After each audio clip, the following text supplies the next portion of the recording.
Thousands of people opposed to vaccine mandates have rallied in cities across Canada, as the mostly peaceful but noisy protests against COVID-19 restrictions spread from the national capital.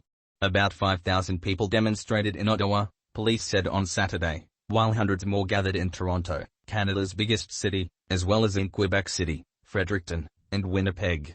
Keep reading. List of 4 items. List 1 of 4 Canada, Trudeau denounces anti-vaccine trucker protests. List 2 of 4 Florida investigates GoFundMe over Canada trucker donations. List 3 of 4 Canada's Conservative Party removes Aaron O'Toole as leader. List 4 of 4 US, UK, Canada sanctioned top Myanmar justice officials. End of list. We're all sick and tired of the mandates, of the intimidation, of living in one big prison, Robert, a Toronto protester who did not give his last name, told the Reuters news agency. We just want to go back to normal without having to take into our veins the poison which they call vaccines. The Freedom Convoy began as a movement against a Canadian vaccine requirement for cross-border truckers but has turned into a rallying point against public health measures and Prime Minister Justin Trudeau's government, though it is responsible for few of the measures, most of which were put in place by provincial governments. For 8 days now, protesters have shut down Ottawa's downtown core. Police say the well-organized blockade has relied partly on funding from sympathizers in the United States. On Saturday, demonstrators huddled around campfires and bone-chilling temperatures and erected portable saunas and bouncy castles for kids outside the Parliament while waving Canadian flags and shouting anti-government slogans. Their chants of freedom were met with cries of "Go home" by a smaller group of counter-protesters fed up with the week-long occupation of the capital.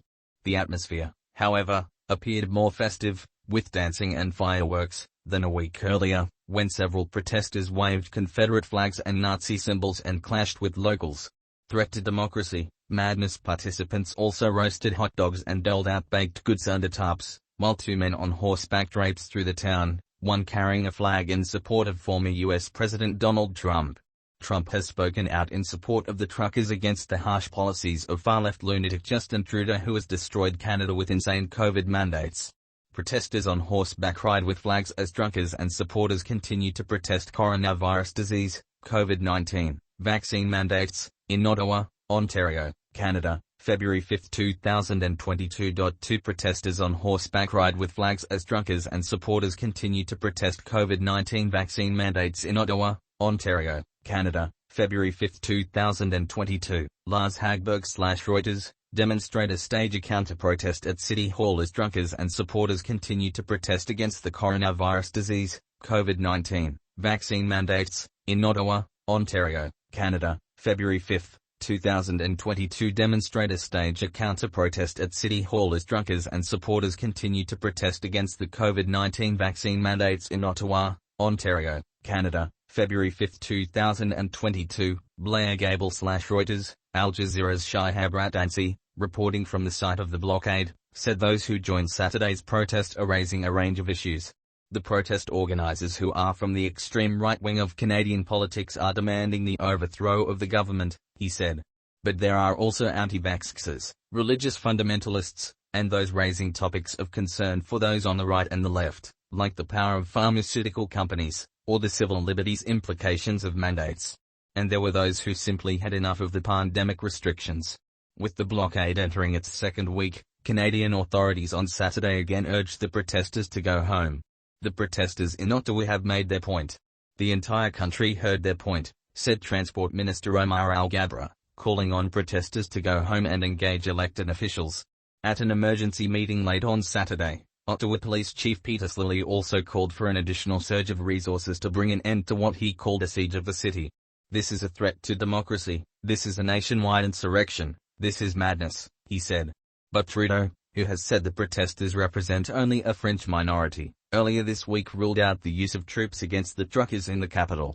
Meanwhile, protest coordinator Jim Tormer told the AFP news agency that the protesters would not back down.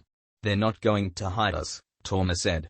We're going to be in politicians' faces as long as it takes to force an end to public health restrictions. Challenging, but Al Jazeera's Ratansi said the Canadian authorities, as well as protest organizers, were facing challenging times ahead.